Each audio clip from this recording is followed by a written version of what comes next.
Hai, Assalamualaikum warahmatullahi wabarakatuh.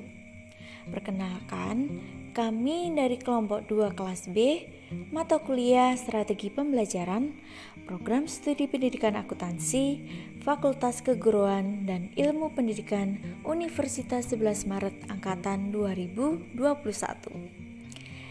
Nah, dalam video kali ini kami akan menyajikan pembahasan artikel kami yang berjudul Pentingnya Konsep Dasar Strategi Pembelajaran bagi Pendidik Akuntansi Menghadapi SDGs 2030. Yuk simak video berikut ini ya. Oh iya, sebelum menuju ke pembahasan, perkenalkan kami dari kelompok 2 kelas B yang beranggotakan Kriswatmi Nurtias, Lutfian Nuzuli, Mustaqimah Karisma Harini, Putri Nurwindasari, Rashid Abdullah, dan Vanessa Cornelia Destiara.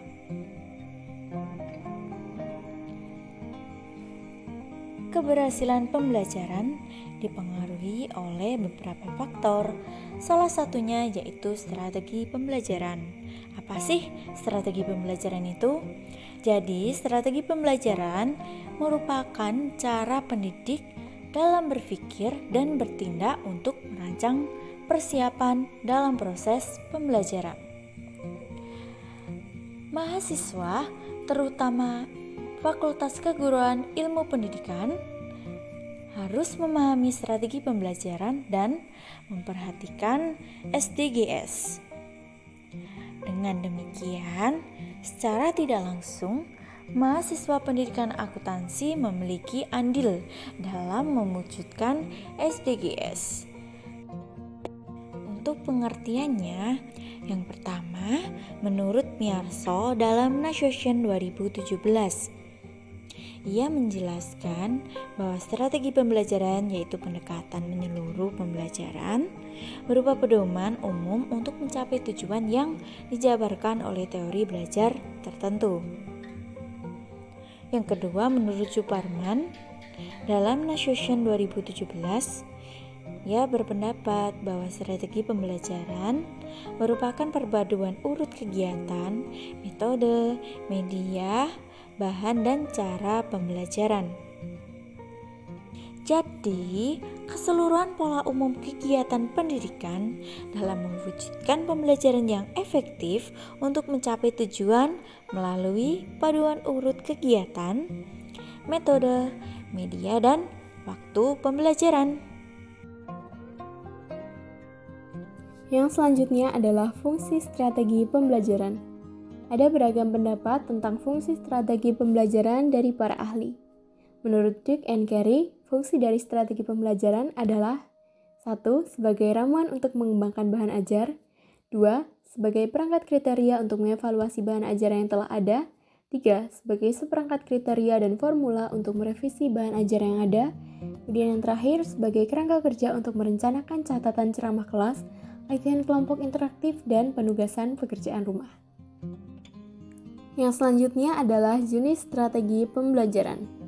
Terdapat berbagai jenis strategi pembelajaran yang memungkinkan digunakan dalam kegiatan belajar mengajar. Menurut Anita tahun 2007, strategi pembelajaran dapat diklasifikasikan berdasarkan bentuk pendekatannya, yakni yang pertama expository dan discovery or inquiry, dan yang kedua discovery dan inquiry. Discovery berarti penemuan, yang dimaksudkan peserta didik mengalami proses mental mengamati, menjelaskan, mengelompokkan, dan menyimpulkan. Sedangkan inquiry merupakan perluasan dari discovery. Maksudnya, peserta didik mengalami proses mental yang lebih mendalam, seperti merumuskan masalah dan merancang eksperimen. Dan yang terakhir ada cara belajar siswa aktif atau CBSA, yang mana tidak lagi berpusat pada guru, melainkan berpusat pada peserta didik atau student center. Untuk selanjutnya ada prinsip strategi pembelajaran.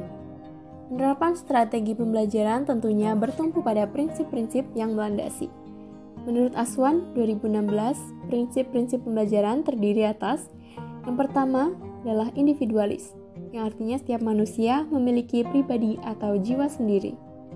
Kemudian, yang kedua adalah lingkungan atau kemasyarakatan, yang mana prinsip lingkungan dalam mengajar sangat menentukan integrasi anak dengan lingkungannya. Yang ketiga adalah minat, yang mana itu adalah kecenderungan jiwa yang tetap kepada suatu hal yang berharga bagi seseorang. Yang keempat, aktivitas. Belajar yang berhasil mesti melalui berbagai aktivitas, baik aktivitas fisik maupun aktivitas psikis. Kedua aktivitas tersebut harus dipandang sebagai hubungan yang erat. Kemudian yang kelima ada motivasi, yang dapat dibedakan menjadi motivasi intrinsik dan motivasi ekstrinsik. Motivasi intrinsik timbul dari diri anak itu sendiri, dan untuk motivasi ekstrinsik timbul karena dorongan dari luar. Yang keenam, peragaan atau visualisasi. Dalam pembelajaran mengharuskan bagi setiap guru untuk menyajikan bahan pelajaran menggunakan peraga sebagai alat bantu. Kemudian yang terakhir adalah korelasi, yang berarti menghubungkan bahan pelajaran kepada mata pelajaran yang lain yang umum atau antar mata pelajaran. Dalam menyelenggarakan strategi pembelajaran, terdapat beberapa komponen agar strategi pembelajaran dapat mencapai tujuan pendidikan. Menurut Dick and Carey dalam Sun Haji tahun 2008, strategi pembelajaran terdiri atas 5 komponen, yaitu: yang pertama, kegiatan pembelajaran pendahuluan. Kegiatan ini diharapkan membentuk daya minat peserta didik terhadap materi. Yang kedua, penyampaian informasi. Dalam proses penyampaian informasi, pendidik perlu memperhatikan urutan penyampaian materi, ruang lingkup materi yang disampaikan, dan materi yang akan disampaikan. Yang ketiga, partisipasi peserta didik. Kegiatan partisipasi peserta didik berkaitan dengan adanya latihan atau praktik setelah penyampaian informasi dan umpan balik. Hal ini berfungsi untuk melatih dan meningkatkan keterampilan peserta didik, sedangkan umpan balik merupakan hasil belajar dari peserta didik. Yang keempat, ada tes atau evaluasi. Adanya tes atau evaluasi ini bertujuan untuk mengetahui ketercapaian tujuan belajar dan kepemilikan pengetahuan, baik sikap maupun keterampilan dari setiap peserta didik. Dan yang terakhir, ada kegiatan lanjutan. Kegiatan lanjutan atau yang sering dinamakan follow up merupakan kegiatan tindak lanjut dari pendidik terhadap peserta didik mengenai hasil belajar yang bervariasi. Pendidikan merupakan sektor penting bagi penentu kualitas suatu bangsa. Untuk itu, sangat penting dalam memperhatikan unsur pendidikan, di antaranya peserta didik, tenaga pendidik, manajemen pendidikan, dan sarana prasarana.